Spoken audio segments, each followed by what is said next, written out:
The winter wind carved through the canyon like a blade, and Cullen Hart pulled his coat tighter as he guided his stolen mare down the treacherous slope. Behind him, 3 horses followed on lead ropes, fine army mounts he'd lifted from Fort Collins 2 days prior. The brand on their flanks still bore the crisp lines of military ownership. But out here in the Colorado wilderness, such details mattered little. Cullen had been running outside the law for near on 8 years now, ever since the drought took his family's ranch and left him with nothing but bitter memories and a talent for taking what others owned. He was 32, though the hard living made him appear older. His dark hair hung past his collar, and a week's worth of beard shadowed his angular face. Most folks who glimpsed him riding through their towns saw only what they expected, another dangerous drifter best avoided. The life suited him well enough.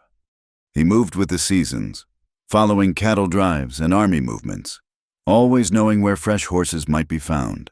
He kept no permanent camp, trusted no partners, and asked no questions of the men who bought his stolen stock in the towns along the Mexican border.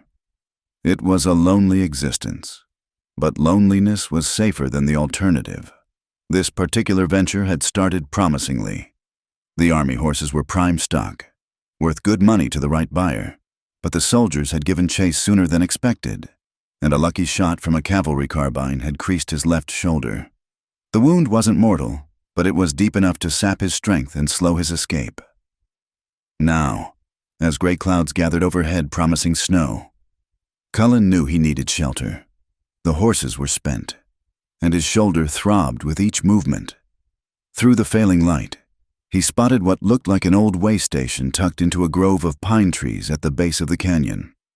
Most of these remote outposts had been abandoned when the main freight routes shifted east, leaving behind empty buildings that provided convenient shelter for men like himself.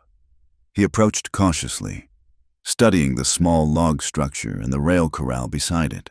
Smoke rose from the stone chimney, a detail that made him pause. Abandoned stations didn't light their own fires. Dismounting carefully to spare his injured shoulder, Cullen tied the horses to a hitching post and drew his Colt revolver. The weapon felt heavy in his right hand, but he'd learned long ago that survival often depended on being prepared for trouble. The door opened before he could knock. A young woman stood in the doorway, and for a moment Cullen forgot about his wound, his exhaustion, and the cold seeping through his coat. She was perhaps 23 or 24, with auburn hair braided back from a face that belonged in a church painting rather than this remote wilderness. Her brown eyes held no fear as they took in his disheveled appearance and the gun in his hand. What struck him most was the rifle she held with easy familiarity, a Winchester repeater that she handled like someone who knew how to use it. "You're bleeding on my porch," she said quietly. Her voice carried a slight southern accent, soft but firm. "And you're scaring my horses." Cullen glanced over his shoulder and saw several horses in the corral, watching the newcomers with alert interest. He looked back at the woman, noting the way she kept the rifle ready without pointing it directly at him, a gesture that spoke of both caution and restraint. "Name's Cullen," he said, sliding his revolver back into its holster. "I'm looking for shelter from the storm. Won't be any trouble." She studied him for a long moment, her gaze lingering on the dark stain spreading across his coat sleeve. "That wound's going to need tending if you don't want to lose the arm. I'll manage." "Will you?" She stepped back from the doorway but kept the rifle ready. "You can water your horses at the trough. There's hay in the lean-to, but I won't have stolen stock on my property." Cullen felt his jaw tighten. "What makes you think they're stolen?" "Army brands. And you got the look of a man running from something." Her eyes never left his face. "I'm Loretta Mayhew. This is my land now, and my rules are simple. No violence, no trouble, and no lies." The wind picked up, sending snow flurries dancing between them. Cullen felt his knees wobble slightly as the blood loss began to take its toll. He needed shelter, needed to tend the wound before infection set in. But something about this woman's direct gaze made him want to tell the truth, even when truth was dangerous. "They're army horses," he admitted. "I took them fair and square, but I took them all the same. Loretta nodded as if she'd expected nothing else. At least you're honest about it. That's more than most men manage. She hesitated, then stepped aside. Get those horses settled and come inside. We'll tend that wound before you bleed to death in my yard. Cullen moved slowly, each step sending fire through his shoulder. He unsaddled the horses and led them to the corral, noting that Loretta's animals were well cared for and healthy. The hay was good quality, and the water trough was clean and full. Whatever else this woman might be, she knew horses. By the time he finished with the animals, his vision was starting to blur at the edges. He made it to the cabin door and leaned against the frame, suddenly uncertain he could manage another step. Loretta appeared beside him, the rifle set aside in favor of a steady arm around his waist. Stubborn fool, she muttered, but her touch was gentle as she helped him inside. The cabin's interior was simple but comfortable. A stone fireplace dominated one wall, its flames casting dancing shadows across rough-hewn furniture and neatly arranged shelves. The smell of wood smoke mixed with something that might have been bread baking, creating an atmosphere of warmth that Cullen hadn't experienced in years. She guided him to a chair near the fire and began cutting away his coat and shirt with a sharp knife. Her movements were efficient and sure, suggesting she'd done this before. You're not the first wounded man to find his way here, she said, as if reading his thoughts. This station used to serve the freight routes. I've patched up teamsters, cowboys, and yes, even outlaws. Cullen hissed through his teeth as she cleaned the wound with whiskey from a brown bottle. What's a woman like you doing in a place like this alone? Loretta's hands stilled for just a moment. Running from something. Same as you. She worked in silence after that, stitching the wound closed with practiced hands. When she finished, she wrapped his shoulder in clean bandages and stepped back to survey her work. You'll live, she said simply, but you'll need rest and time for healing. Outside, the wind howled through the pines, and snow began to fall in earnest. Cullen found himself studying Loretta's face in the firelight, wondering what kind of trouble could drive a woman to hide herself in such isolation. She was beautiful, but it was a guarded beauty, like a flower that had learned to grow behind thorns. Storm setting in hard, she observed, moving to the window. You won't be traveling anywhere for several days. Cullen tried to stand and immediately sat back down as the room spun around him. I don't want to be trouble for you. Too late for that, Loretta replied, but there was something almost like humor in her voice. The trouble walked up to my door bleeding and leading stolen horses. Question now is what we do about it. She moved around the cabin, banking the fire and checking the locks on the door and shutters. When she was satisfied with her security, she retrieved the Winchester and settled into a chair across from him, the rifle across her knees. I'll sit watch tonight, she said quietly. Get some rest. We'll figure out what comes next when the storm passes. Cullen wanted to object, wanted to maintain the independence that had kept him alive all these years. But exhaustion weighed him down like stones, and for the first time in longer than he could remember, he was warm and safe and tended by gentle hands. As he dozed in the firelight, he was dimly aware of Loretta sitting vigilant across from him, the rifle ready but her presence somehow more protective than threatening. It occurred to him that he'd stumbled into something he'd never expected to find, not just shelter from the storm, but shelter from the harsh world that had made him what he was. The last thing he saw before sleep claimed him was Loretta's face in the dancing flames, beautiful and watchful and infinitely mysterious. Tomorrow would bring its own troubles. But for now, Cullen Hart was exactly where he needed to be. The storm lasted 4 days, and during that time, the small cabin became a world unto itself. Cullen woke on the second morning to find his fever broken and his shoulder aching but clean. Loretta sat at the kitchen table, reading from a worn Bible by lamplight, the Winchester never far from her reach. You're looking better, she observed without looking up. Color's back in your face. Cullen tested his shoulder carefully, finding the movement painful but manageable. You've got skilled hands for doctoring. My mother was a midwife back in Georgia. She taught me some before.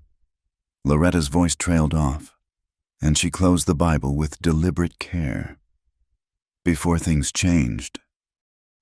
Outside, the wind continued its relentless howling, and snow piled against the windows in graceful drifts. The isolation felt complete, as if they were the only two people left in a world of white silence. Over the following days, they began to share the small tasks that kept them alive and warm. Cullen split firewood with his good arm, his movements careful but determined. Loretta cooked simple meals from her stores, beans and salt pork, cornbread baked in a Dutch oven, coffee that was more chicory than bean but hot and welcome. They spoke little at first, each respecting the other's need for privacy, but gradually, as the storm raged on and the cabin walls pressed them into unwilling intimacy, fragments of their stories began to emerge. "I was supposed to marry a man named Marcus Whitmore," Loretta said on the third evening, staring into the fire as she mended one of Cullen's torn shirts. "He owns silver mines up in Leadville. Owns half the town, from what folks say." Cullen looked up from the harness he was repairing, one of hers that had needed attention for months. "Supposed to?" Loretta's needle paused in its work. "My father arranged it after our plantation failed. Said it was my duty to the family to marry well and secure our future." Her laugh was bitter as winter wind. "Marcus came to call exactly once before the wedding was planned. He had particular ideas about how a wife should behave." She pulled up her sleeve, revealing faded bruises that had yellowed with age. The marks were clearly from a man's grip, harsh and controlling. Cullen's hand stilled on the leather. In his years outside the law, he'd seen plenty of violence, had dealt it out himself when survival demanded it. But the thought of a man putting those marks on Loretta filled him with a cold rage he didn't fully understand. "So you ran," he said quietly. 3 days before the ceremony. Took what money I could and rode hard for 2 weeks until I found this place." She resumed her sewing with quick, precise stitches. "My uncle used to manage this station years ago. He left it to me when he died, though I never thought I'd need it. Does this Whitmore fellow know where you've gone?" Loretta's smile was sharp as a blade. "Marcus Whitmore thinks women are decorative creatures without sense enough to survive alone. He's probably still waiting for me to come crawling back, begging his forgiveness." Cullen found himself admiring her courage, even as he worried about her safety. Men like Whitmore didn't take kindly to being made fools of, especially by women they considered their property. "What about you?" Loretta asked, setting aside her mending. "What made you choose the outlaw trail?" Cullen was quiet for so long she thought he wouldn't answer. When he finally spoke, his voice was rough with old pain. "Had a younger brother, Thomas, just 17 when the drought hit in 65. We lost the ranch, lost everything. Tom and we tried to make an honest living working other men's spreads, but the pay was poor and the work scarce." He stared into the flames, seeing ghosts in the dancing light. "Tom got the idea we could make quick money taking horses from the big ranches, selling them down south. Said it wasn't really stealing since the rich folks had more than they needed anyway." Loretta waited, sensing the weight of what was coming. "We got caught on our third job. The rancher's men gave chase, and Tom's horse went down crossing a creek, broke its leg." Cullen's voice dropped to barely above a whisper. "I went back for him, but the posse got there first. They shot him down like a rabid dog while I watched from the trees." "Cullen, I should have died with him that day. Should have charged those men instead of hiding like a coward. But I ran, and I've been running ever since." He looked at her directly for the first time since starting the story. "Guess that makes me exactly what you called me. A horse thief and a coward besides." Loretta leaned forward in her chair, her brown eyes fierce with conviction. "It makes you a survivor, and surviving isn't the same as being a coward." That night, Cullen dreamed of Thomas, not the dying, but the living. His brother's laugh, the way he could gentle even the wildest horses with patience and soft words. He woke to find tears on his cheeks, and Loretta sitting beside his makeshift bed, her hand light on his uninjured shoulder. "You were calling his name," she said softly. Cullen wiped his face with a rough embarrassment. "Sorry to wake you. I dreamed too. she admitted. About the wedding dress I left hanging in my room, about my mother, wondering where her daughter has gone. She was quiet for a moment. About Marcus finding me here. Without thinking, Cullen covered her hand with his. Her skin was warm and soft, so different from the calloused hardness of his own palms. He won't, Cullen said with quiet certainty. I won't let him. The promise surprised them both. Cullen had spent years learning to depend only on himself, to make no commitments that might slow him down or get him killed. But looking at Loretta in the dim firelight, her auburn hair loose around her shoulders and vulnerability written in every line of her face, he meant every word. The next morning brought clear skies and brilliant sunshine that turned the snow-covered landscape into a field of diamonds.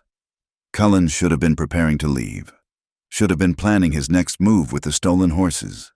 Instead, he found himself making repairs to the cabin's roof, checking the fence line around the corral, setting snares for rabbits in the nearby woods. Loretta watched him work with something that might have been amusement. You're getting mighty domestic for a man of the outlaw trail. Cullen paused in his hammering, a piece of roof shingle in his hand. Place needs the work. Winter's hard on buildings. And you're planning to stay through winter? The question hung in the air between them, full of implications neither was ready to voice. Cullen had never stayed anywhere long enough to call it home, had never met anyone who made him want to try. Storm could come back, he said finally. Horse needs more time to heal properly. It was a weak excuse, and they both knew it. Loretta smiled, the first genuinely warm smile he'd seen from her. Well then, if you're staying, you might as well make yourself useful. That chicken coop hasn't been cleaned in months. As the days passed, they fell into an easy rhythm. Cullen handled the heavier work, while Loretta managed the cooking and mending. They talked more freely now, sharing stories of their past lives and dreams they'd thought long dead. One evening, as they sat by the fire after supper, Loretta pulled out a worn book of poetry and began to read aloud. Her voice was soft and melodic, turning simple words into something beautiful. Cullen found himself watching her face more than listening to the verses, studying the way the firelight played across her features. You're not listening, she accused, but there was laughter in her voice. I'm listening, he protested. Just listening to different things. Their eyes met across the small space, and something shifted between them. The air grew thick with possibility, with the recognition that they were no longer simply two strangers sharing shelter from a storm. Loretta closed the book slowly. Cullen. I know, he said quietly. I know this can't last forever. I know you deserve better than a man with blood on his hands and a price on his head. What if I don't want better? She whispered. What if I want exactly this? Before he could answer, a sound from outside made them both freeze. Horses approaching through the snow, moving fast. Cullen was on his feet instantly, revolver in hand, while Loretta grabbed the Winchester. They moved to the window and peered through the frost-covered glass. 3 riders sat their horses at the edge of the clearing, studying the cabin. Even in the dim moonlight, there was something purposeful about their stillness that spoke of trouble. Friends of yours? Loretta asked quietly. Cullen studied the riders, noting their heavy coats and the way they held their weapons ready.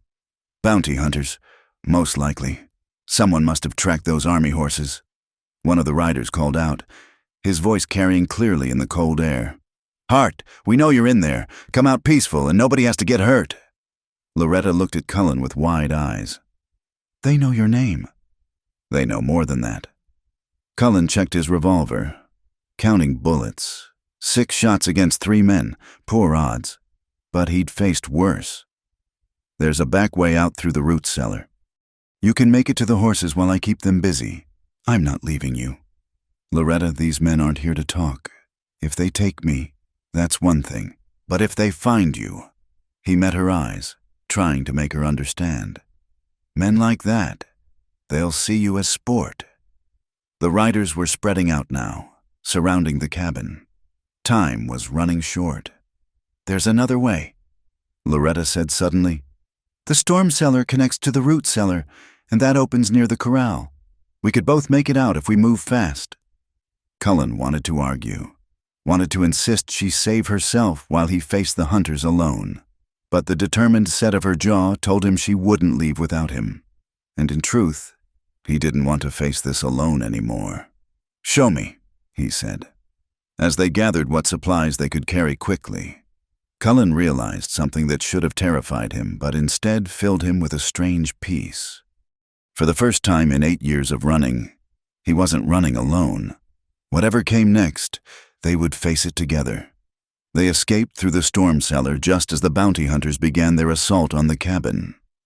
Cullen and Loretta crawled through the narrow tunnel on hands and knees, the sound of splintering wood and shouting men echoing behind them. When they emerged near the corral, 3 of Loretta's horses stood ready, as if sensing the danger. "We can't take the army horses," Cullen whispered as they saddled quickly in the darkness. "They'll track those brands anywhere." Loretta nodded, her face pale but determined in the moonlight. They mounted and rode hard into the timber, leaving behind the only home either of them had known in years. Behind them. Orange flames began to lick at the cabin windows as the frustrated hunters set fire to what they couldn't claim. For 3 weeks, they moved through the high country, staying ahead of pursuit by traveling game trails and avoiding towns. Cullen's shoulder ached constantly from the rough riding, but he pushed through the pain.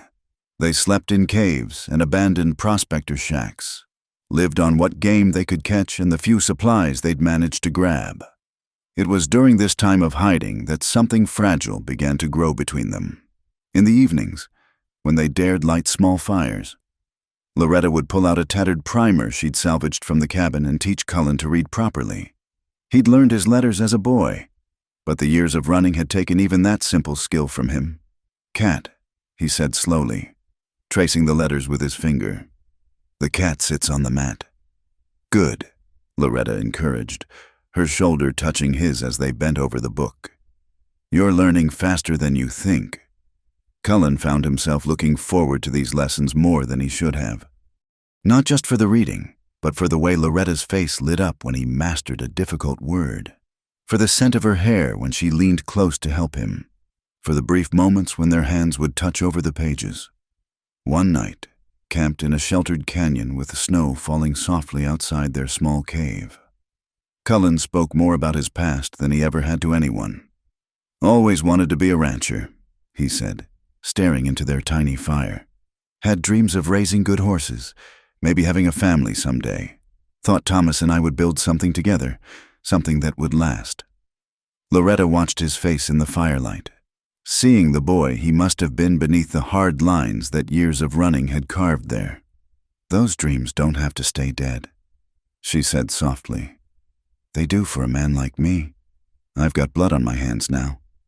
Loretta, even if I could go straight, even if I could find honest work, there's always going to be someone with a grudge or a bounty to collect. What if you could start over somewhere new, somewhere nobody knew Cullen Hart, the horse thief?" He looked at her then, really looked, and saw something in her eyes that made his heart race. Hope, not just for herself, but for him. For them together. "You're talking foolishness," he said, but his voice lacked conviction. "Am I? We could go to California or Oregon Territory. Take new names. Say we're married folks looking for land to homestead." Her cheeks flushed, but she pressed on. "I have money hidden away from before. Not much, but enough for a start." The idea was so beautiful, so impossible, that it hurt to even consider. "And what happens when someone recognizes me? When my past catches up? Then we'll face it together." That night, Cullen dreamed not of Thomas dying, but of a small ranch with green pastures and horses running free. In the dream, Loretta stood beside him on the porch of a house they'd built together, her hand in his, their future stretching out bright and clean before them. He woke to find her watching him from across their small fire, wrapped in blankets against the cold. "You were smiling in your sleep," she said. "What were you dreaming about?" "Things that can't be," he replied. But he was still smiling. A week later, while hunting deer in a valley thick with aspen trees, they had their first real argument. Cullen had shot a doe and was field dressing it when two men on horseback appeared through the trees. They wore the rough clothes of drifters, but something about the way they sat their horses told Cullen they were dangerous. "Well, looky here," one of them called out. "Ain't you the fellow we heard about? The one with the price on his head?"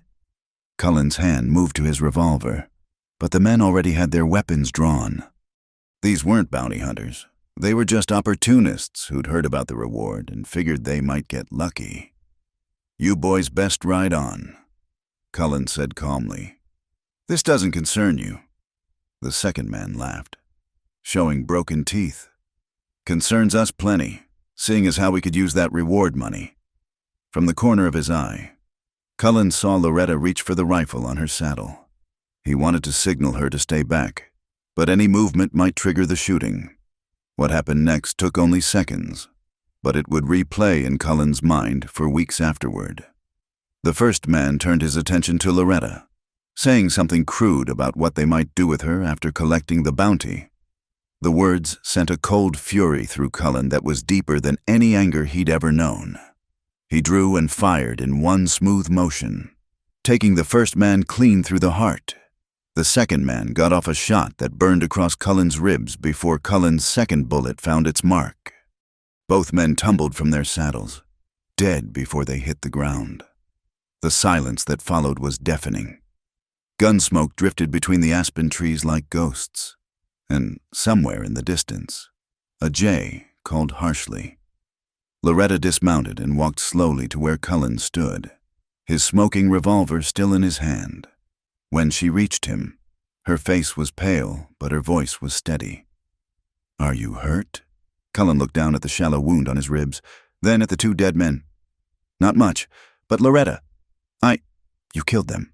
Her voice was flat, emotionless. "They would have killed us both, or worse." "I know." She was quiet for a long moment, staring at the bodies. "I know you had to, but watching you do it, seeing how fast you are with that gun, it reminded me that I don't really know who you are." The words hit Cullen harder than any bullet. "I'm the same man who reads children's books by firelight, the same man who fixed your roof and learned your lessons." "Are you?" She looked at him with eyes that seemed to see straight through to his soul. "Or are you the man who just killed two people without hesitation?" "I'm both," Cullen said quietly. "That's what I've been trying to tell you. That's why those dreams you talk about can't work." Loretta was quiet while they dealt with the bodies and covered their tracks. They rode in silence for the rest of that day and made a cold camp that night, neither speaking of what had happened. Cullen woke near midnight to find Loretta's bedroll empty. Panic seized him as he imagined her riding away, finally understanding what kind of man she'd been traveling with. But when he stepped outside their shelter, he found her sitting on a fallen log, staring up at the stars. "Thought you'd gone," he said, settling beside her. "I thought about it." She was quiet for a moment. "My whole life, I've been around gentle men, weak men, maybe, but gentle.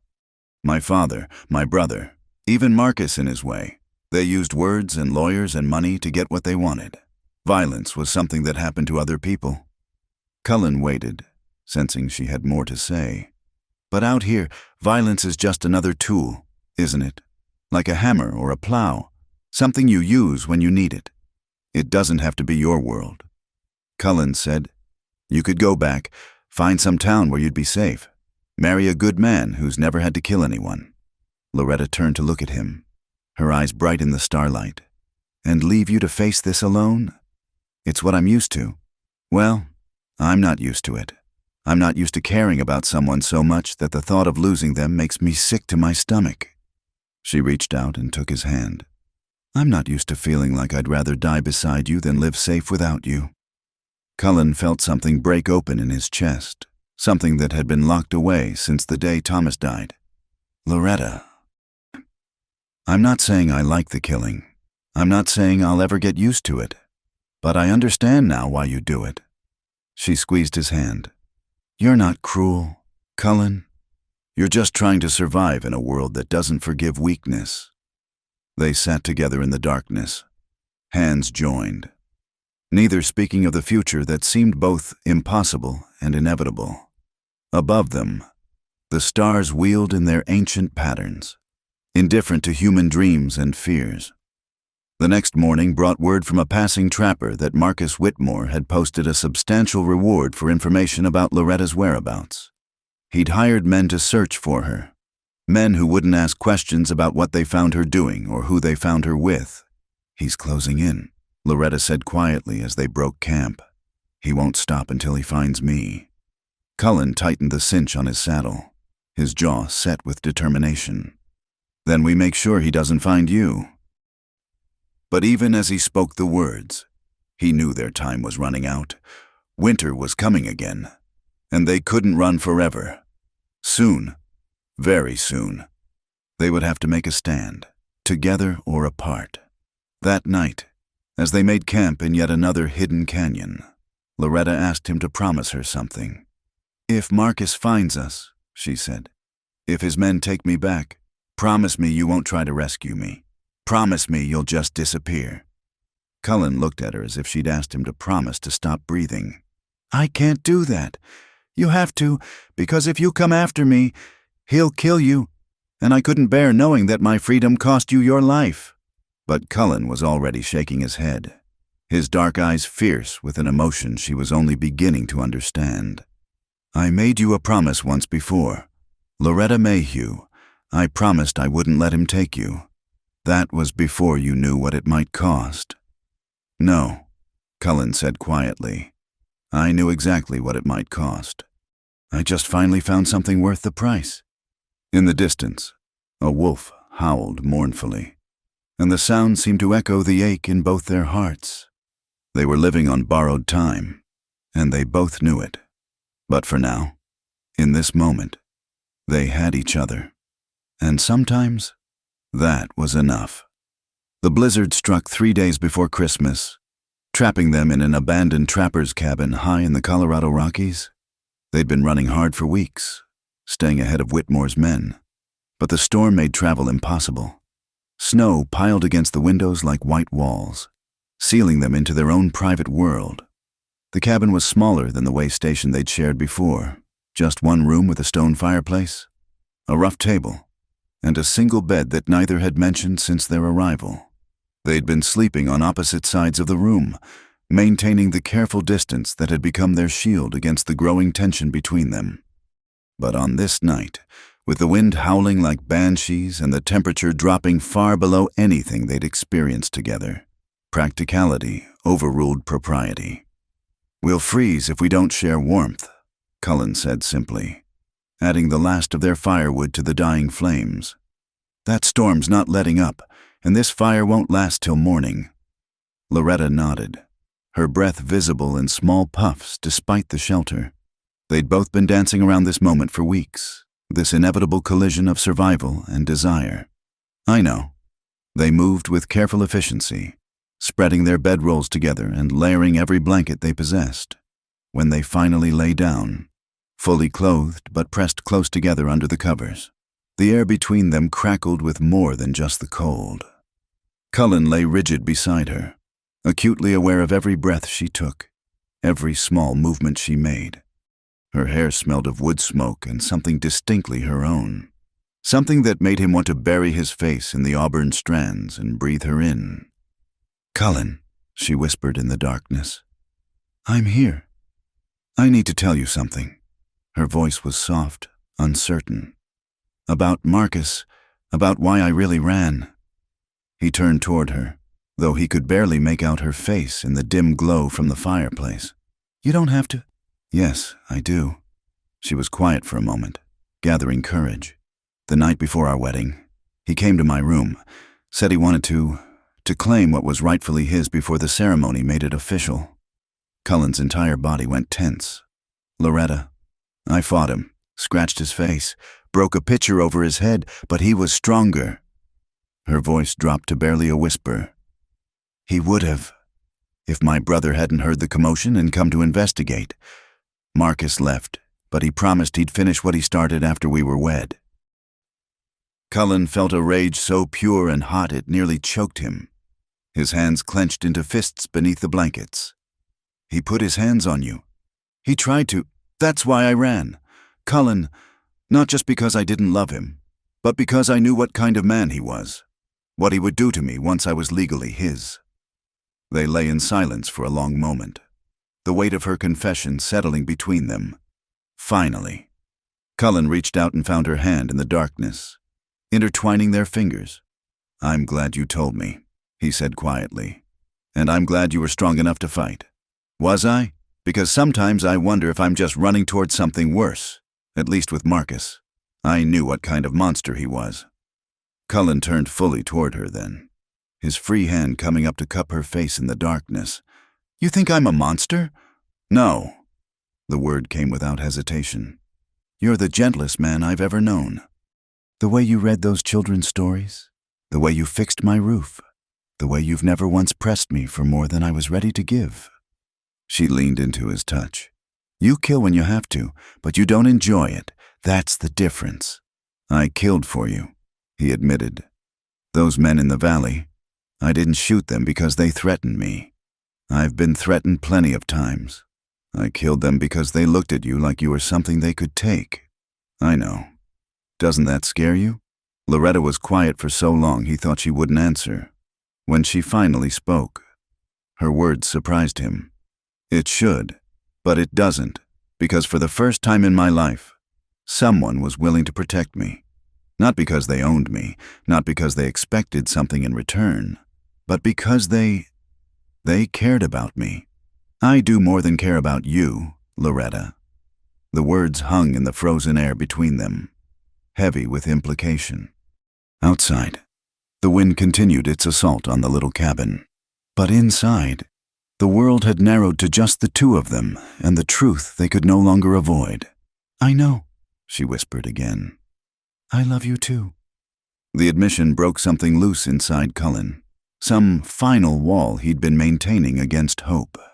He pulled her closer, and she came willingly, pressing against him until there was no space left between them.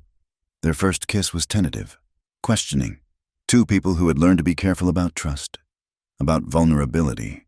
But when she sighed against his lips and her arms came around his neck, caution gave way to need. "Are you sure?" he asked, pulling back just enough to search her face in the firelight. "Because once we cross this line, I've been sure since the night you came back to watch me sleep," she said, her fingers tracing the line of his jaw. "I've been sure since you taught me that wanting someone doesn't have to mean being afraid of them." What followed was nothing like the brutal claiming Marcus had attempted. Nothing like the rough encounters Cullen had known with women in saloons and border towns. It was careful and clumsy and perfect in its imperfection. Two people learning each other, giving what they could, taking only what was offered freely.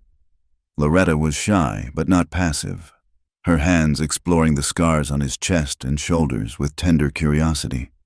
Cullen was reverent in his attention, as if she were something precious that might break under careless handling. When she gasped his name, it sounded like a prayer. When he whispered hers against her skin, it felt like redemption. Afterward, they lay entwined beneath the blankets, the fire reduced to glowing embers. Loretta traced patterns on Cullen's chest while he played with the long waves of her hair. "What happens now?" she asked softly. "I don't know." It was the most honest answer he could give. "I've never had anything worth planning a future around before. If we could go anywhere, be anyone, what would you choose?" Cullen considered this, imagining possibilities he'd never dared contemplate. "Somewhere warm, California, maybe, or Texas. A small ranch where we could raise horses. Nothing fancy, just clean. Clean! No blood money, no stolen stock, just honest work and honest profit." He kissed the top of her head. "What about you?" "I'd want children someday," she said, her voice soft with longing. "I'd want to teach them to read, to show them that there's beauty in the world despite all the ugliness. You'd be a good mother. Would you want that? Children, I mean." Cullen was quiet for so long she thought she'd overstepped. When he finally answered, his voice was rough with emotion. "I used to think I was too broken for that kind of life, too stained by what I've done to deserve something pure." He tightened his arms around her. but with you. Maybe I could learn to be the kind of man who deserves a family. They talked through the night about dreams and plans, about the ranch they might build and the life they might share. It was all fantasy. They both knew. The hopes of two people on the run, trying to imagine a world where love could conquer the harsh realities of frontier justice. But for that one night, in a cabin buried in snow with only each other for warmth, their dreams felt real enough to touch. When morning came, the storm had passed, leaving the world transformed by pristine white snow that sparkled like diamonds in the sunlight. They should have been preparing to run again, should have been worried about pursuit and survival. Instead, they moved around the cabin like newlyweds, sharing small domestic tasks with an intimacy that spoke of permanent partnership rather than temporary alliance. Cullen made coffee while Loretta cooked eggs they'd bartered from a homesteader days earlier. She mended his shirt while he cleaned his weapons. It was Loretta who finally voiced what they both knew. "We can't keep running forever." Cullen looked up from oiling his revolver. "I know. Marcus will never stop looking, and there will always be bounty hunters after you." She set aside her sewing. "Eventually, they'll corner us." "What are you saying?" Loretta took a deep breath, steeling herself for what she had to say. "I'm saying maybe it's time to make a stand. Together." The idea terrified and thrilled him in equal measure. "You're talking about a fight we might not survive. I'm talking about choosing our ground instead of always reacting to theirs." She came to sit beside him, taking his hands in hers. "If we're going to go down, let's go down fighting for something instead of just running from everything." Cullen studied her face, seeing the determination there, the courage that had first attracted him to her. She was right, of course. They couldn't run forever, couldn't build a life on the constant fear of discovery. "All right," he said finally. "We make our stand, but we do it smart, with every advantage we can get." "How?" Cullen was quiet for a moment, formulating a plan that was probably foolish but might just work. "We go back to where this started, to your uncle's way station. But it's burned. There's nothing left." "Exactly. They'll think we'd never return there. It's the last place they'd look." He squeezed her hands. "And I know that country better than anyone now. If we're going to fight, better to do it on familiar ground." Loretta nodded slowly. "When do we leave?" "Today, before anyone thinks to track us through the fresh snow." As they packed their few belongings and prepared to face whatever was waiting for them, Cullen found himself thinking about Thomas. His brother had died running away from a fight. Maybe it was time for Cullen Hart to stop running and start fighting for something that mattered. And Loretta Mayhew, brave, beautiful, stubborn Loretta, mattered more than anything else in his world. They rode out into the brilliant winter morning, no longer refugees fleeing their past, but partners planning their future. Behind them, the little cabin stood empty again, holding only the memory of the night two broken people had discovered they could be whole together. Ahead lay uncertainty, danger, and quite possibly death. But they rode toward it together, and that made all the difference. They reached the ruins of the way station 3 days later, riding through country transformed by spring's early touch. The snow had melted in the lower valleys, revealing patches of green grass and the first wildflowers of the season. Creek beds that had been frozen solid now ran with clear, cold water that sang over smooth stones. The burned remains of their former sanctuary stood like a blackened skeleton against the brightening sky. The roof had collapsed entirely, and only the stone chimney and parts of the walls remained standing. Charred timber lay scattered across what had once been their refuge, a stark reminder of how quickly their peaceful world had been destroyed. Loretta dismounted and walked slowly through the ruins, her face carefully composed. Cullen watched her, knowing she was saying goodbye to more than just a building. She was mourning the death of innocence, of the brief time when they had believed love might be enough. "It's smaller than I remembered," she said quietly, nudging a piece of burned wood with her boot. "Seems like we lived here for years instead of weeks." "We were different people then," Cullen replied, tying the horses to what remained of the hitching post. Before we knew what we meant to each other, they made camp in the stone root cellar that had survived the fire, the same tunnel that had saved their lives months earlier. It was cramped and damp, but it provided shelter and concealment while they waited for what they both knew was coming. On the second day, Cullen rode into the nearest town, a dusty settlement called Cedar Flats that existed mainly to serve passing freight wagons and cattle drives. He needed supplies and information, and he needed to be seen so that word of his presence would eventually reach the right ears. The general store owner, a nervous man named Peterson, recognized Cullen immediately despite his attempt to keep a low profile. Word of the reward for his capture had spread far and wide, and his face was familiar to anyone who paid attention to wanted posters. "You're him, ain't you?" Peterson whispered as he gathered the supplies Cullen had requested. "The horse thief they're all looking for." Cullen neither confirmed nor denied it, simply counting out coins for his purchases. "I need powder and shot for a Winchester, and information." "What kind of information?" "The kind about men asking questions, rich men with too many hired guns." Peterson glanced nervously toward the door before leaning closer. "There's been talk. Man named Whitmore came through here last week with 5 or 6 hard cases. Asked about a woman fitting a certain description.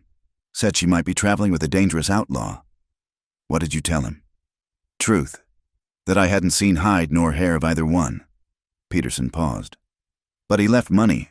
Good money for anyone who might spot them." Cullen nodded grimly. It was exactly what he'd expected.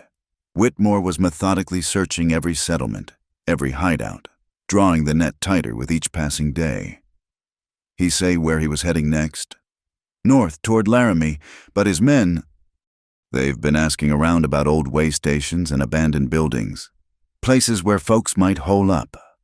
The news confirmed Cullen's worst fears and his best hopes simultaneously. Whitmore was closing in, but he was also following a predictable pattern. A patient man could use such predictability to his advantage. Back at the ruins, Cullen found Loretta sitting by their small fire, cleaning the Winchester with practiced efficiency.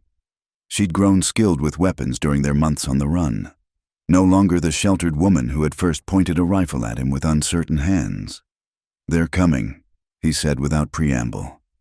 "How long?" "Days, maybe a week. Whitmore's working his way through every settlement, every possible hiding place." Cullen knelt beside her, studying her face in the firelight. "It's not too late to change your mind. You could still ride out, find somewhere safe." "No." The word was flat, final. "We discussed this. We face it together or not at all." Over the next 3 days, they prepared for what was to come. Cullen scouted every approach to the ruined station, memorizing sight lines and cover points. He rigged simple traps in the likely avenues of attack. Nothing elaborate, just enough to slow down mounted men and force them to approach on foot. Loretta proved surprisingly adept at strategy, suggesting improvements to his plans and pointing out vulnerabilities he'd missed. She had studied the ground as carefully as he had, and her suggestions were invariably sound. "You have a good mind for this kind of work," Cullen observed as they reviewed their preparations on the 4th evening. "I've had a good teacher." She checked the action on her rifle one more time. "And strong motivation to learn." They were sharing a cold supper. They couldn't risk the smoke from a fire now, when they heard the sound that meant their waiting was over. Horses approaching through the darkness, moving slowly and carefully. Cullen counted the hoofbeats, at least 6 riders, possibly more. They moved to their predetermined positions without speaking. Communication reduced to hand signals they'd practiced until they were second nature. The riders stopped just outside rifle range, as Cullen had expected they would. These weren't amateurs or opportunists. They were professionals who understood their business. "Hart!" The voice that called out was cultured, educated, with just a hint of Eastern refinement. Marcus Whitmore himself had come to collect his wayward bride. "I know you're in there, and I know you have something that belongs to me." Cullen felt Loretta tense beside him in their concealed position among the ruins. Her jaw was set with determination, but he could see the fear in her eyes. Not fear of dying, but fear of what Whitmore might do if he took her alive. "She doesn't belong to anyone," Cullen called back. "Least of all to a man who puts his hands on women." Whitmore's laugh was cold and mocking. "Is that what she told you, that I forced myself on her? My dear Loretta always was given to dramatic interpretations of events." "I was there, Marcus." Loretta's voice carried clearly across the clearing, stronger than Cullen had expected. "I remember exactly what you tried to do. What I tried to do was claim what was rightfully mine by law and custom, what any man would do with a disobedient wife." Whitmore's tone grew harder. "But we can discuss that later, in private, after I've dealt with your companion. The lady's not going anywhere with you." Cullen replied, "And neither am I. You want us, you're going to have to come take us." There was a long silence, broken only by the restless movement of horses and the low murmur of men discussing strategy. Finally, Whitmore spoke again. "I have 6 men with me, Hart, all experienced fighters, all well paid. You're outnumbered and outgunned. Surrender now, and I give you my word you'll live long enough to see a proper trial." "Your word doesn't mean much to a man who beats women." Cullen replied, "And I've faced long odds before. Have you faced them with an innocent woman by your side? Because that's what this comes down to, isn't it? Your foolish chivalry is going to get her killed." The words hit home because they carried an uncomfortable grain of truth. Cullen had faced death many times, but always alone, always with only his own life at risk. Now, Loretta's safety depended on his choices, and the weight of that responsibility was almost crushing. But before he could respond, Loretta made the choice for both of them. "I'd rather die free beside him than live as your prisoner," she called out, her voice ringing with conviction. "At least if I die here, I die by my own choice." Whitmore's response was immediate and vicious. "Then you'll get your wish. You stupid girl, take them." The attack came from 3 directions simultaneously, just as Cullen had anticipated.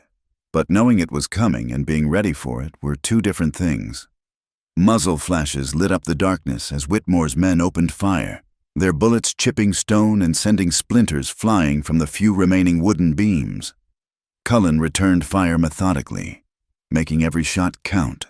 The Winchester kicked against his shoulder as he worked the lever action, ejecting spent shells and feeding fresh rounds into the chamber.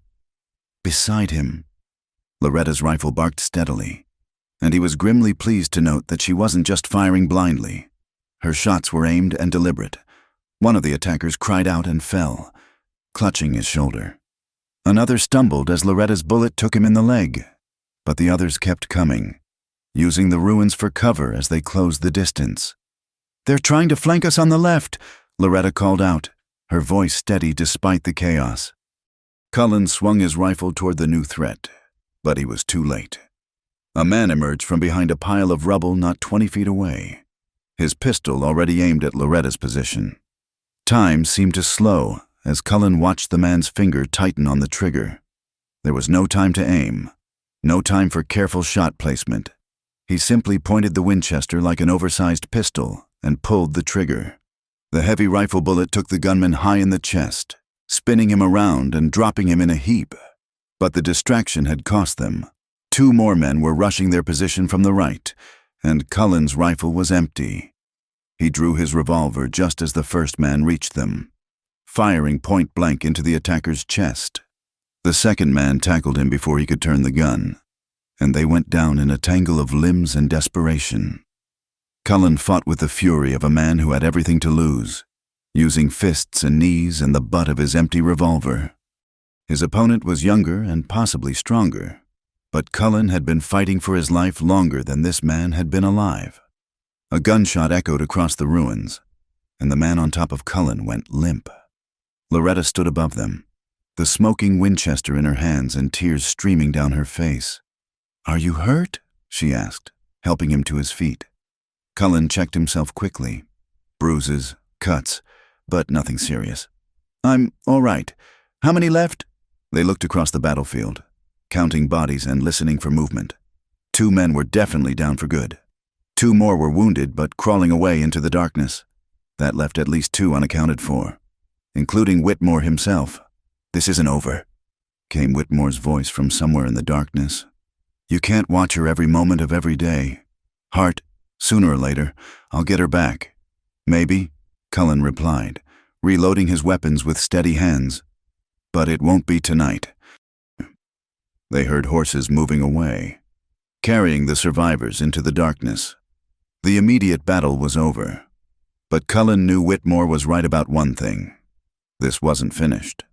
Men like Marcus Whitmore didn't give up easily, especially when their pride had been wounded. As dawn broke over the ruins of the way station, Cullen and Loretta sat together among the debris of their stand. Counting their wounds and their remaining ammunition, they had won this battle, but the war was far from over. "What happens now?" Loretta asked, leaning against his shoulder. Cullen looked out at the brightening sky, where the first hawks of the day were beginning their hunt. "Now we disappear, really disappear this time. New names, new faces, new lives." "Is that possible?" "It has to be." He kissed the top of her head, tasting smoke and cordite and the indefinable scent that was purely her. "Because I'm not spending the rest of my life looking over our shoulders." They had survived the night, but survival was no longer enough. It was time to find a way to truly live. Their freedom lasted exactly 11 days. They had been traveling hard, pushing south toward New Mexico territory, where Cullen hoped they might lose themselves among the vast empty spaces and scattered settlements. The plan was simple: reach Santa Fe, assume new identities, and start the honest life they'd dreamed about in whispered conversations by dying campfires. But Whitmore had resources Cullen had underestimated. Money could buy many things in the territories, including information from desperate men and cooperation from corrupt officials. The net that closed around them was woven from telegraph wires and bounty notices, from sheriff's badges and federal marshal's commissions. They were camped in a small canyon near the Colorado-New Mexico border when the trap was sprung. Cullen woke to the sound of horse hooves echoing off canyon walls. Too many horses, coming from too many directions. He reached for his rifle, but a voice from the canyon rim stopped him cold. "Federal Marshal William Hayes, you're surrounded. Throw down your weapons and come out with your hands visible." Loretta sat up beside him, instantly alert. In the pre-dawn darkness, Cullen could count at least 8 separate positions where muzzle flashes winked like deadly stars. These weren't bounty hunters or hired guns. They were lawmen, which meant someone had been very busy with telegraph messages and official complaints. "Hart," Marshal Hayes called out. "You're wanted on federal charges now. Horse theft from Army installations, assault on federal officers, and kidnapping. Come out peaceful, and the woman won't be harmed." "Kidnapping?" Loretta whispered, her face pale in the starlight. Cullen's jaw clenched as he understood. Whitmore had been busy indeed, using his money and influence to paint their story in the darkest possible terms. A runaway bride became a kidnapping victim. A woman choosing her own path became a helpless captive in need of rescue. "She's not my prisoner," Cullen called back. "Ask her yourself."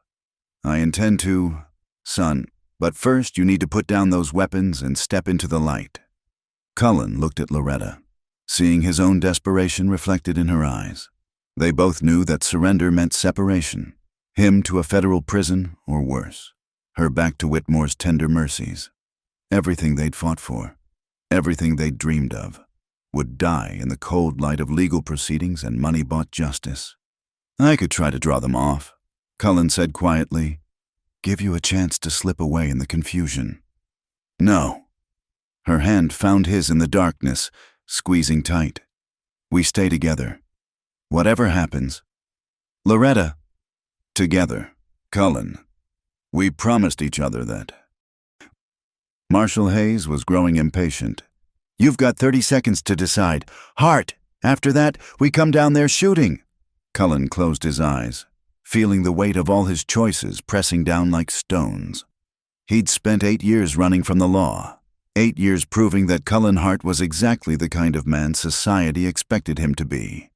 maybe it was time to try something different. "Don't shoot," he called out, slowly standing with his hands raised. "I'm coming out." The next few minutes were a blur of rough hands and iron shackles. The marshals searched him thoroughly, confiscated his weapons, and bound his hands behind his back with practiced efficiency. Through it all, Cullen kept his eyes on Loretta, watching as a different group of men approached her with studied gentleness. "Miss Mayhew?" The speaker was a well-dressed man in his 50s, clearly not one of the marshals. "I'm Judge Warren Blackwood from the Territorial Court in Denver. Mr. Whitmore has asked me to ensure your safe return." Loretta's chin lifted with familiar defiance. "I don't want to be returned anywhere. I came with Mr. Hart of my own free will." "I'm sure you believe that, Miss, but Mr. Whitmore has provided considerable evidence that you've been held against your will, subjected to influences that might cloud your judgment." "What kind of evidence?" Judge Blackwood's smile was patronizing, the expression of a man who'd never doubted his own righteousness. "Witness testimony about your character and mental state, medical opinions about the effects of prolonged captivity, financial records showing Mr. Hart's unsavory associations." Cullen felt his heart sink as he understood the scope of Whitmore's campaign. The man hadn't just bought lawmen. He'd constructed an entire legal framework designed to strip Loretta of any agency in her own life. "You can't do this," Loretta said, but her voice carried less conviction than before. She was beginning to understand the power arrayed against them. "I'm afraid the law is quite clear. Miss, you're to be returned to your lawful guardian's custody pending a full evaluation of your mental and physical condition." The journey to Denver took 5 days. And for Cullen, they were the longest days of his life. He rode shackled to his saddle, surrounded by marshals who treated him with professional courtesy but unwavering suspicion. Loretta traveled separately, in a covered wagon with a female attendant provided by Judge Blackwood, ostensibly for her comfort, but clearly intended to prevent any communication between them. The few glimpses Cullen caught of her during their brief stops showed a woman struggling against invisible chains. She sat straight-backed and defiant, but he could see the despair creeping into her eyes as the miles carried them closer to Denver and whatever legal machinery Whitmore had constructed.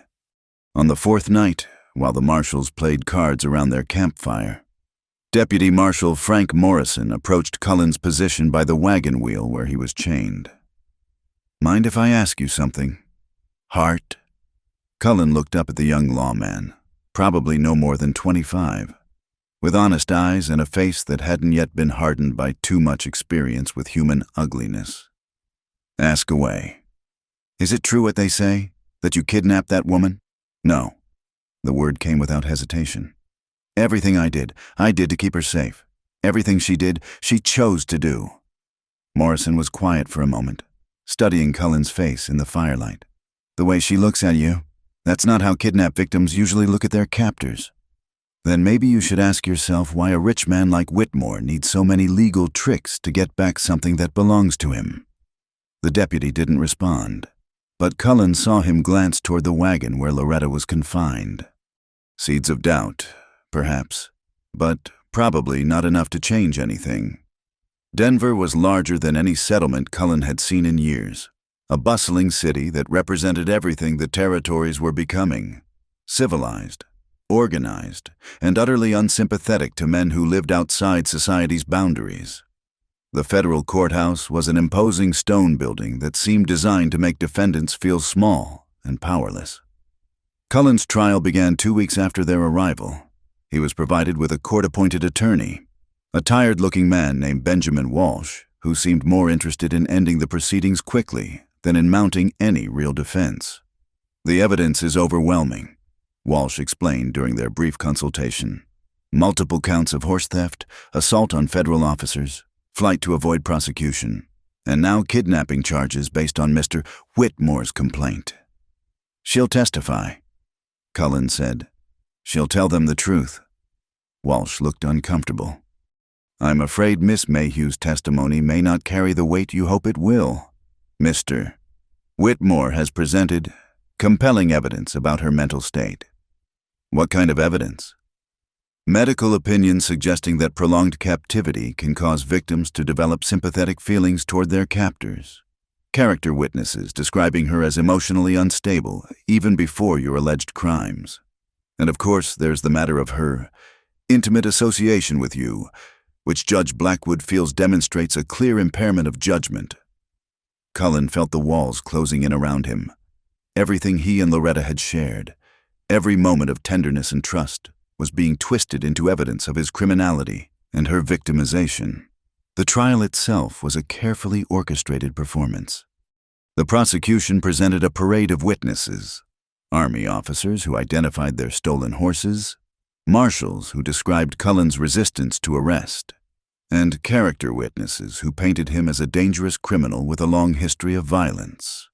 Marcus Whitmore took the stand on the second day, presenting himself as a concerned citizen who had only wanted to rescue his intended bride from a desperate situation. He spoke eloquently about Loretta's fragile mental state, her family's financial difficulties, and his own patient attempts to win her affection through legitimate courtship. "I blame myself, Your Honor," Whitmore said, his voice heavy with false regret. "If I had been more attentive to Loretta's emotional needs, perhaps she wouldn't have been vulnerable to this man's predatory influence." When Loretta finally took the stand, Cullen's heart broke watching her struggle against the legal web that had been woven around her. She spoke clearly and forcefully, describing her decision to flee the forced marriage, her choice to remain with Cullen, and the genuine affection that had grown between them. "I was never his prisoner," she declared, looking directly at Judge Blackwood. "I was his partner, his equal, his beloved. Every day I spent with him was a day I chose to spend with him." But the prosecution was ready for her testimony. They introduced medical opinions about the psychological effects of captivity, suggesting that her apparent affection for Cullen was actually a form of mental illness brought on by isolation and fear. They questioned her moral character, pointing to her inappropriate intimacy with her alleged kidnapper as evidence of impaired judgment. Most damaging of all, they produced a letter, allegedly written by Loretta before her disappearance, expressing doubts about her engagement to Whitmore, but also describing fears that she was losing her mind due to family pressures. "I never wrote that," Loretta protested, but the handwriting expert the prosecution had hired testified that the letter was genuine. The trial lasted 6 days, but the outcome was never really in doubt. Judge Blackwood's final instructions to the jury made it clear that he expected a conviction, and the 12 men who would decide Cullen's fate looked like they'd already made up their minds. When the guilty verdict was read, Cullen felt strangely calm. He'd known from the moment of his arrest that this was how it would end, not with justice, but with the application of power by those who had it against those who didn't. The sentence was 5 years in federal prison, surprisingly lenient, given the charges. Judge Blackwood explained that he was taking into account Cullen's cooperation during arrest and Loretta's testimony about his treatment of her. "While the court cannot condone your criminal actions," the judge said, "it recognizes that your relationship with Miss Mayhew, however inappropriate, appears to have been characterized by a certain restraint that might not be expected from a man of your background." As the bailiffs prepared to lead him away, Cullen looked across the crowded courtroom and found Loretta's eyes. She sat in the front row beside Marcus Whitmore, her face pale but composed. When their gazes met, she mouthed a single word that no one else could see. "Wait." It was a promise, a declaration of faith that somehow, some way, their story wasn't over. Cullen nodded slightly, storing that promise in his heart like a flame against the darkness that was coming. The last thing he saw before they led him away was Loretta rising from her seat, her hand pressed to her chest where he knew she kept his letters. Marcus Whitmore reached for her arm, but she pulled away, standing alone as the man she loved disappeared into the machinery of federal justice. 5 years stretched ahead of them like an eternity, but they had made their choice. They would wait for each other, no matter how long it took, no matter what obstacles were placed in their path. Love, Cullen had learned, was stronger than law, and sometimes that had to be enough. the federal prison in Leavenworth. Kansas was a world unto itself, a place where time moved differently, measured not in days or weeks, but in the slow accumulation of small survivals. Cullen's cell was 6 feet by 8 feet of gray stone and iron bars, shared with a forger named Samuel Doc Richards, who had been there long enough to understand the unspoken rules that kept a man alive. "First thing you learn," Doc told him on his second night, "is that hope is dangerous, starts eating at you from the inside, makes you careless. Better to think of this as your life now, not as time you're serving." But Doc was wrong about hope. The first letter from Loretta arrived 3 weeks after Cullen's incarceration, smuggled through official channels by a sympathetic clerk who took pity on separated lovers. Her handwriting was careful and controlled, but between the lines, Cullen could read volumes. "My dearest Cullen," the letter began, "they tell me I should forget you, that loving a man like you is a sickness that will pass with time and proper guidance. But I know better. I know that what we share is the truest thing I have ever known, and no amount of legal declarations or medical opinions can change that. I have returned to Georgia temporarily, staying with my Aunt Eleanor while Marcus and the judge decide what is to be done with me. They speak of me as if I am not in the room, as if I am a child or an invalid, incapable of making my own choices. But I am neither, and I will not remain their prisoner any more than you will remain truly imprisoned by those walls. I am learning patience, my love. I am learning to appear compliant while I plan for our future. 5 years seems an eternity now, but I have lived through worse eternities, and I survived them by holding fast to the hope of something better. Wait for me, as I wait for you.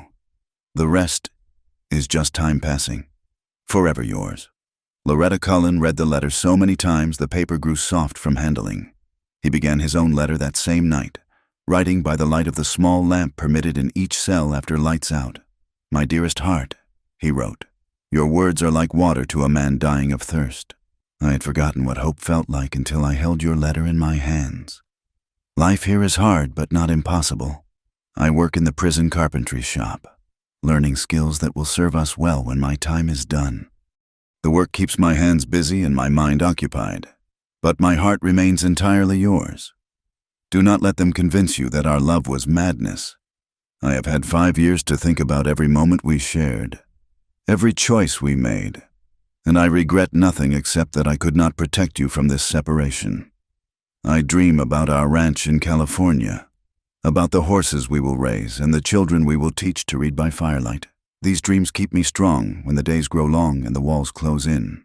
5 years. I can endure anything for 5 years if I know you will be waiting.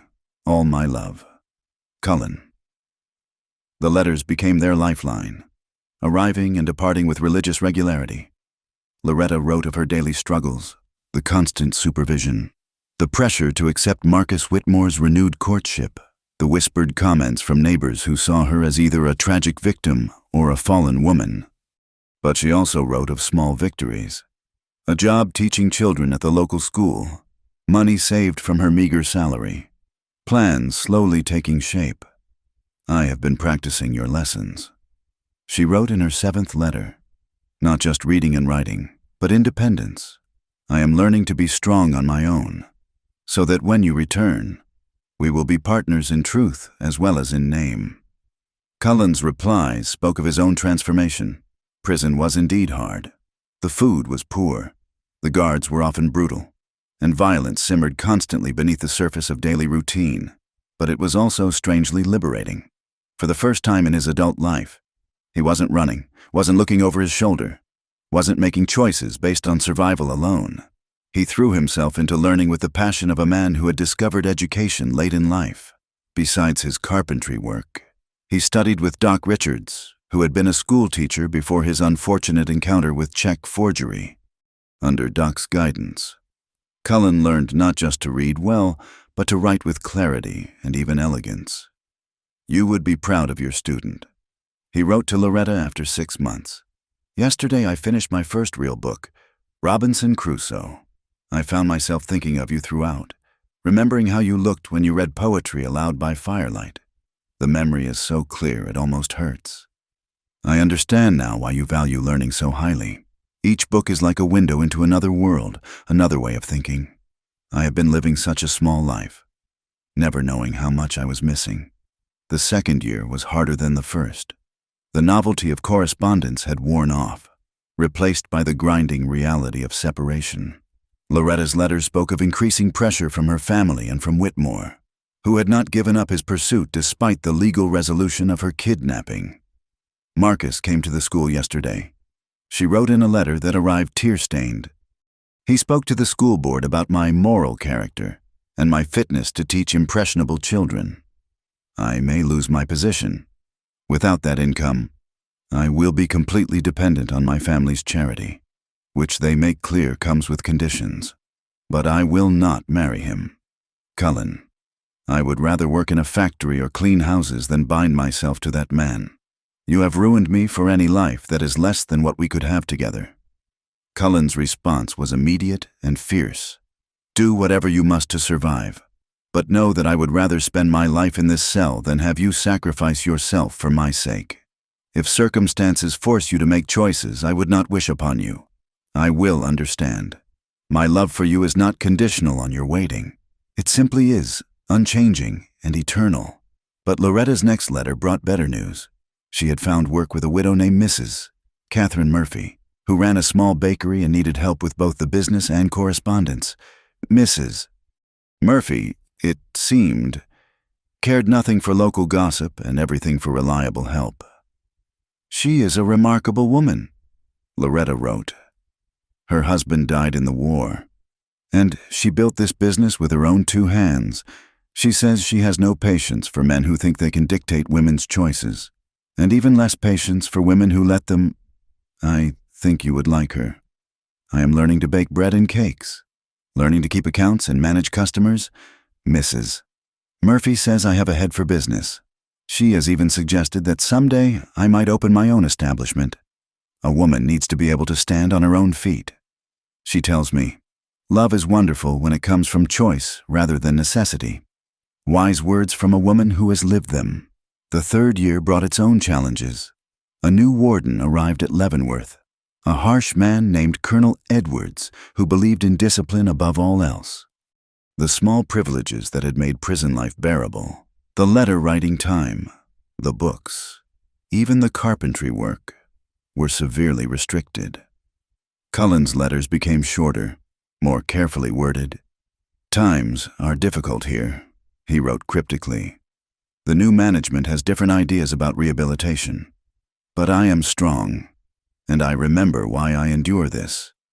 Loretta seemed to understand without explanation. Her own letters became more frequent, but briefer, filled with news of daily life rather than deep emotion. She was protecting him, he realized, keeping their correspondence innocuous enough to pass the stricter censorship. But in the 4th year, something changed. Colonel Edwards was transferred to another facility, replaced by a more humane administrator. The restrictions eased, and with them came a letter from Loretta that changed everything. My darling, she wrote, I have news that will either fill you with joy or terrify you completely. Mrs. Murphy is selling her bakery to move closer to her daughter in San Francisco. She has offered to sell it to me at a price I can afford with the money I have saved plus a loan from the local bank. The banker, Mr. Jameson, knows our story. He says that any woman strong enough to wait 5 years for a man is strong enough to make a business succeed. He is willing to take the risk if I am. But Cullen, this would mean establishing myself here, putting down real roots instead of remaining ready to run at a moment's notice. It would mean trusting that when you are released, you will come to me instead of expecting me to come to you. I need to know your thoughts. Is this the future we talked about in whispered conversations? Can you see yourself as the husband of a respectable businesswoman in a small Georgia town? Cullen's response was the longest letter he had ever written, filled with pride and love and absolute certainty. My beloved Loretta, he replied, your news fills me with such joy I can hardly contain it, to know that you are not merely surviving but thriving, not merely waiting but building. It makes every day of separation worthwhile. Yes, I can see myself as your husband in every sense of the word. I can see myself learning your business as eagerly as I once learned to read under your patient instruction. I can see us working side by side, building something lasting and honest and good. Buy the bakery. Put down those roots. Create the life you want, the life you deserve. When my time here is done, I will come to you not as a man seeking shelter, but as a partner ready to contribute everything I have learned and earned. One more year. My heart. 365 days. I am counting them like a miser counts coins, each one precious because it brings me closer to home. Home. What a beautiful word that has become. The final year passed more quickly than any before it. Cullen's letters were filled with plans and dreams made concrete by Loretta's success. She had indeed bought the bakery, renamed it Sweet Loretta's, and was building a reputation for quality that drew customers from neighboring towns. You would not recognize me. She wrote 6 months before his release. I rise before dawn to start the ovens, work until evening, and fall asleep over account books. My hands are rough from kneading dough, and I have flour permanently embedded under my fingernails. I have never been happier. Mrs. Murphy was right about independence. I am not the same woman who ran away from a forced marriage 5 years ago. I am not even the same woman who watched you ride into that blizzard. I am someone new, someone I have chosen to become. But I am still yours. Cullen Hart, still and always yours. On the morning of his release, Cullen Hart walked out of Leavenworth Federal Prison carrying everything he owned in a small canvas bag. He had served his full sentence, earned his freedom honestly, and emerged not as the broken man who had entered, but as someone transformed by love and purpose. He had learned carpentry and reading, patience and planning. He had survived 5 years of separation and emerged with his devotion intact. Most importantly, he had learned to imagine a future beyond mere survival. The train ticket to Georgia was already in his pocket, purchased with money Loretta had sent along with her final letter. That letter, worn soft from constant handling, contained only a few precious words. Come home, my love. I am waiting. Cullen Hart, no longer an outlaw, no longer running from his past, boarded the eastbound train with a heart full of hope and a future bright with possibility. In a small Georgia town, a woman he had loved through 5 years of separation was waiting for him. It was time to begin their real life together. The train journey to Georgia took 3 days, but for Cullen, each mile of track brought him closer to a dream he had sustained through 5 years of stone walls and iron bars. He sat by the window, watching the landscape change from the flat plains of Kansas to the rolling hills of the South, his heart beating faster with each passing hour. He had changed during his imprisonment, not just in appearance, though the gray streaks in his dark hair and the lines around his eyes told their own story. The transformation ran deeper than surface details. The restless energy that had once driven him from town to town, always looking over his shoulder, had been replaced by something steadier. Purpose, direction, the quiet confidence of a man who knew exactly where he belonged. In the canvas bag at his feet lay everything he owned, a few changes of clothes, his correspondence with Loretta, and a small wooden box he had carved during the long evenings in his cell. Inside the box was a simple ring he had fashioned from a silver dollar, hammered and shaped with tools borrowed from the prison workshop. It wasn't much to offer a woman who had built her own business and her own life, but it was made with hands that would never again take what didn't belong to them. The train pulled into Millbrook, Georgia, just as the sun was setting, painting the small depot in shades of gold and amber. Cullen stepped onto the platform with legs that felt uncertain after 3 days of sitting, his eyes scanning the handful of people waiting for passengers.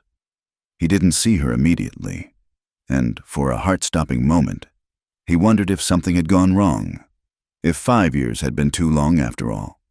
Then he spotted her through the window of a small building across the street. She was behind the counter of what must be her bakery, serving a customer with the same careful attention she had once given to mending his shirts by firelight. Her auburn hair was pinned up in a practical style, and she wore a simple dress covered by a flour-dusted apron. She looked older, more confident, transformed from the frightened runaway he had first met into the capable businesswoman her letters had described. But when she looked up and saw him standing there, watching her through the glass, time seemed to fold in on itself. 5 years collapsed into nothing, and she was once again the woman who had sat beside him reading poetry, who had learned to load a rifle and tend wounds, who had chosen love over safety again and again. The customer was forgotten. The transaction was abandoned. Loretta walked slowly to her shop door and opened it, stepping out onto the wooden sidewalk. They stood there for a long moment, separated by the width of the dusty street, drinking in the reality of each other's presence. Cullen crossed the street with measured steps, fighting the urge to run to her. When he reached the sidewalk in front of her shop, he stopped just out of arm's reach, suddenly uncertain of his welcome. 5 years was a long time. People changed. Dreams faded. Perhaps the woman who had waited so faithfully had discovered that the reality of his return was different from the fantasy she had sustained. "Hello, Loretta," he said quietly. "Hello, Cullen." Her voice was exactly as he remembered, soft, warm, with that hint of Georgia sweetness that had always reminded him of home. They looked at each other in the gathering twilight, two people who had shared everything and been separated by everything, trying to bridge the gap that time and distance had created. "You're taller than I remembered," Loretta said finally, a small smile playing at the corners of her mouth. "Prison food." Cullen replied, "Lots of bread and potatoes. Made me fill out some." "It suits you." Her eyes traveled over his face, cataloging the changes. "You look settled, peaceful." "I feel it. For the first time in my life, I feel like I know where I'm supposed to be." The simple honesty of his words seemed to break the last barrier between them. Loretta stepped forward, closing the distance, and reached up to touch his face with trembling fingers. "I was afraid," she whispered. "Afraid you might have changed your mind. Afraid prison might have made you hard, might have killed the gentle man I fell in love with." Cullen caught her hand against his cheek, closing his eyes at the touch he had dreamed about for 5 years. "I was afraid you might have come to your senses, realized you could do better than an ex-convict with nothing to offer but a pair of willing hands and a heart that's been yours since that first night in the snow." "Oh, Cullen!" The words came out on a sob. And then she was in his arms, and he was holding her as if she might disappear if he loosened his grip even slightly. They stood there on the sidewalk as the sun finished setting and the first stars appeared, holding each other and crying tears of joy and relief and homecoming. Around them, the small town of Millbrook went about its evening business, but for Cullen and Loretta, the rest of the world had ceased to exist. "Come inside," Loretta finally said, taking his hand. "Let me show you what I've built." The bakery was everything her letters had described and more. The front room was clean and welcoming, with glass cases displaying the remnants of the day's offerings and a small table where customers could sit with coffee and conversation. The air smelled of yeast and sugar and cinnamon, the perfume of honest labor and dreams made real. "It's beautiful," Cullen said, meaning it. "You should be proud." "I am proud, but it's been lonely." "Cullen, success without someone to share it with is just accomplishment. I want to share this with you." She led him through the shop to the small apartment she had built behind it, a cozy space with a kitchen, sitting room, and bedroom that managed to feel spacious despite its modest size. Everywhere he looked, Cullen saw evidence of the woman Loretta had become: books on business and baking, account ledgers filled with her careful handwriting, photographs of customers and friends she had accumulated during her 5 years of building a new life. "I saved your letters," she said, gesturing to a small wooden box on the mantel. "Every one, on the hardest days, when people whispered about my past or when I wondered if I was fooling myself. I would read them and remember why I was waiting." Cullen pulled out the wooden box he had carried from Kansas. "I made this for you, and this." He opened it to reveal the ring he had crafted. Loretta's breath caught as she saw the simple band, clearly handmade but polished to a soft gleam. "Cullen, it's not much. Not compared to what a woman like you deserves. But it's honest work, made by honest hands that will never take what isn't freely given again. Instead of answering with words, Loretta held out her left hand. Her fingers trembled slightly as Cullen slipped the ring onto her finger, but her smile was radiant. "It's perfect," she said. "It's absolutely perfect." They were married 3 days later by Reverend Patterson, a kindly old minister who had heard their story and declared that any love strong enough to survive 5 years of separation deserved God's blessing. The ceremony was simple, attended only by Mrs. Catherine Murphy, who had returned from San Francisco specifically for the occasion, Mr. Jameson the banker, and a handful of customers who had become Loretta's friends. Cullen had worried about the reception he might receive in a small southern town, but he had underestimated the power of Loretta's reputation and character. The woman who had built a successful business through determination and integrity had earned the respect of her neighbors, and that respect extended to the man she had chosen to marry. She could have had her pick of any man in 3 counties. "Mrs." Murphy told him after the ceremony, "but she waited for you. That tells me everything I need to know about the kind of man you are." Their wedding night was spent in the little apartment above the bakery, talking until dawn about their dreams for the future. They planned to expand the business, perhaps add a small restaurant. They talked about traveling west someday, finding that ranch they had dreamed about during cold nights in hiding. "But not yet," Loretta said, curled against his side as the first light of morning crept through their window. "I want to enjoy this first, having a real home, being married, being normal people with normal problems." "Normal," Cullen repeated, as if testing the word. "I'm not sure I know how to be normal." "We'll learn together." She looked up at him with eyes full of love and mischief. "Besides, what's normal about a baker who married an outlaw?" "Former outlaw," Cullen corrected. "Former outlaw." She agreed. "Current husband, future father of my children, if we're lucky." The months that followed were the happiest of Cullen's life. He threw himself into learning the bakery business with the same intensity he had once applied to reading. His carpentry skills proved useful for repairs and improvements, and his careful attention to detail made him an excellent baker once he mastered the fundamentals. The townspeople gradually accepted him, won over by his quiet demeanor and obvious devotion to Loretta. He never spoke of his criminal past, but he didn't hide from it either.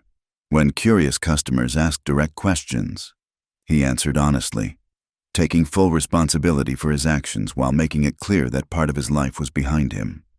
One evening, as they closed the shop and prepared dinner in their little kitchen, a young man approached with a request that tested Cullen's commitment to his new life. "Mr. Hart?" The boy couldn't have been more than 16, but his clothes were worn and his eyes carried the desperate look of someone with nowhere to turn. "I heard, that is, people say you used to be, you know." Cullen set down the broom he had been using to sweep the shop floor. "What is it you need, son?" "My little sister's been taken by men who want to use her for things she shouldn't be used for. The sheriff won't help because my family's got no money, no influence, but I heard you used to be good with a gun." Loretta appeared in the doorway, having overheard the conversation. Her face was carefully neutral, but Cullen could see the conflict in her eyes.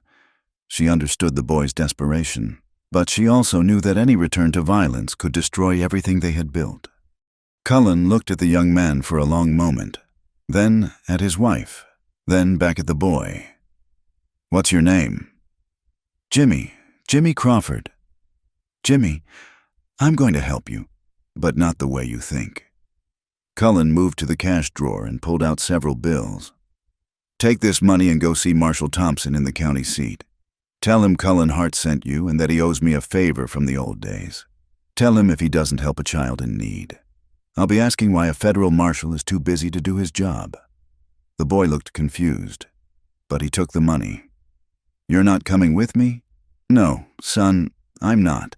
I've got a wife and a business and a life that's too important to risk. But Marshal Thompson is a good man who will do right by you if you tell him what I said." After the boy left, Loretta came to stand beside her husband.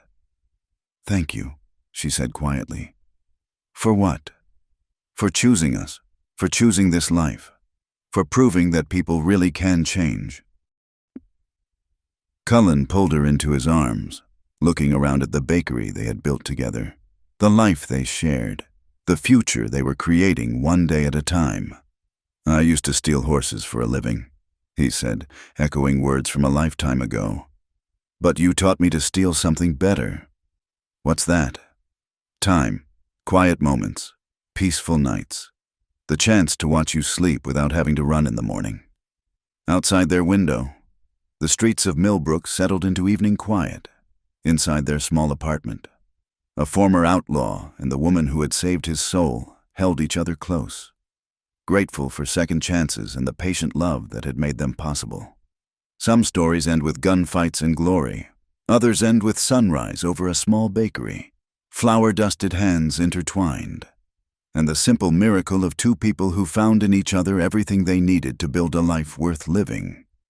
And in the stillness before dawn, when Loretta slept peacefully in his arms, Cullen Hart kept his promise from so long ago, stealing nights just to watch her dream, protecting her rest with the fierce tenderness of a man who had finally found his way home. Thank you for joining us around the campfire for this tale of love and redemption in the Wild West. If you enjoyed He Stole Horses for a Living, but She Made Him Steal Nights Just to Watch Her Sleep, we'd love to hear from you. Drop a comment below and let us know where in the world you're listening to this story. Are you by your own campfire, relaxing at home, on a long journey somewhere? Please subscribe to Wild West Campfire for more authentic frontier love stories. And share your thoughts about Cullen and Loretta's journey. Sometimes the greatest adventures aren't about the places we go, but about the people we become along the way. Until next time, may your trails be true and your campfires warm.